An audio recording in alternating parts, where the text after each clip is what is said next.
په یو کلي کې ټولو خلکو د رمضان انتظار کو. اخر کاري سپوږمۍ ولیده. ایهان دې خوا راشه، سپوږمۍ راښکاره شوه. زه خو به سبا له روژم نیسمه که نه مورو؟ او که نه بچي، ته خو به سبا له روژم نیسې. یې زه خو ډېر خوشحاله یم. سبا له به زما پیل روژې. مبارک چې شه زویه، مبارک دې شه مورو. او بیا ایان پېشمني ته راپاڅېدو او سم ډېر خوشحاله.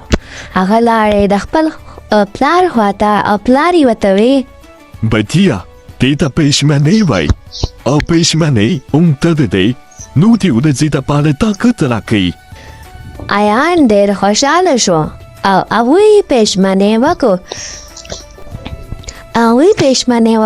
خو ایان له خوب ورتلو او چې هغه راپاڅېدو نو ناوخته و، غرمه وه. هغه ډېر وږی شوی و. مور خواته لاړی چې زه وږی شوی یم. مور یې ورته وی چې ته صبر وکړه، دا په روژه ماتي ته خو ټایم شته. بیا مور روژه ماتې پوخ کړی و نو ایان ته وی چې ورشه دا زموږ ګاونډي له ورکه. ایان ډېر خوشحاله شو او لاړی د خپل ګاونډي خواته. هغه ډېر خوشحاله و او افطاري د پاره خپل ګاونډي کر لاړی او ګاونډي له افطاري ورکه. په هغه ټایم کې اذان وشو او روژه یې ماته که.